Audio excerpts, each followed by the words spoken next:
English, we express emotion by saying we are that emotion. Spanish and many other languages, on the other hand, will say, I have emotion. Today, we will explore how this small grammar point, to be versus to have, actually changes how we experience our feelings and even our mental wellness. As I am most familiar with Spanish, I will focus on the Spanish equivalent as a comparison for this lesson.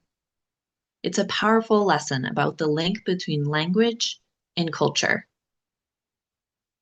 In Spanish, they often use tener, which means to have when expressing emotion. For example, tengo miedo, I have fear, or tengo sueño, I have sleepiness.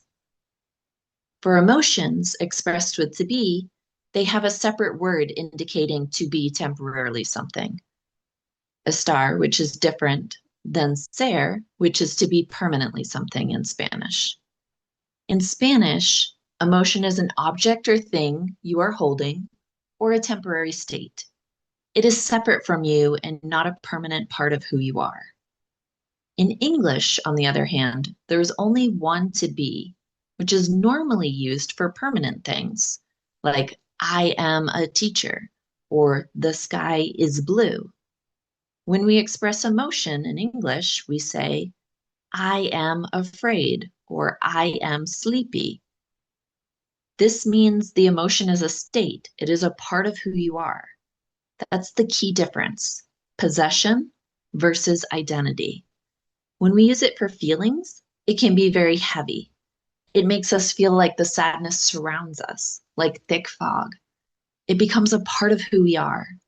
This makes it hard to separate the person from the feeling. You can feel trapped inside the emotion. Let's look at the Spanish way again. When you have anger, tengo rabia, it's different. It's like the emotion is a heavy coat. You possess the coat, you are wearing it, but it is separate from your body. You can express the emotion, you can wear the coat for a moment, but then you can take it off and set it aside. The emotion is seen as temporary and not your identity. It is not you.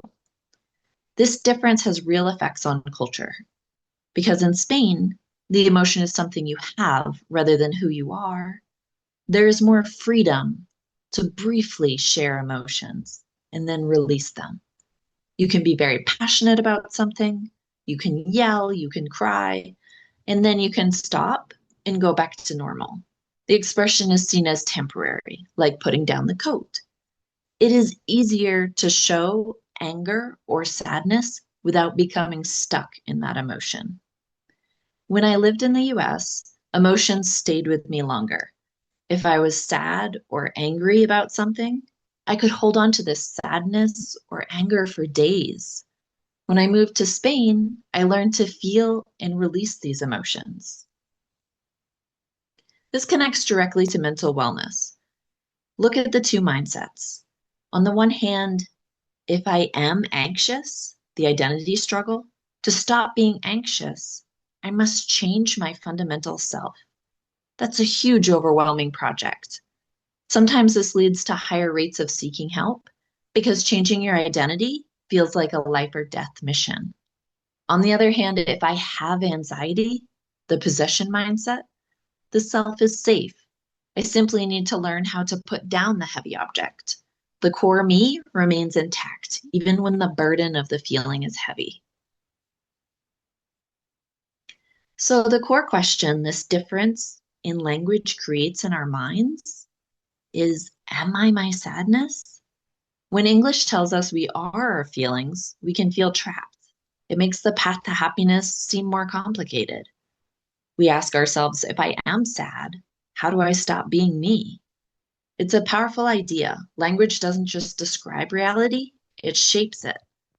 By switching from speaking English most of the time to Spanish most of the time, I noticed a shift in how I perceived my own emotions. Okay, let's practice the English grammar now. Remember, we use to be. If it's a girl, we say she is happy. Or a boy, he is happy. Or if we're talking about a dog, we can say it is happy. If we're talking about me, then I say I am excited. And if you're talking about your friends, you say they are cold. If it's you and a friend, you say we are cold. Great job. The grammar is simple, but the meaning is deep. Here's a great tip you can use in English to make your feelings feel more temporary, even though you have to use to be. Instead of saying I am sad, you can say I am feeling sad. Adding the word feeling reminds your brain that the emotion is just temporary. It's just visiting you for a while. You are separate from it. This is a simple but powerful strategy for your own wellness. We've covered a lot today. You've learned that your choice of verb can change your perception of life. So let me leave you with this final thought.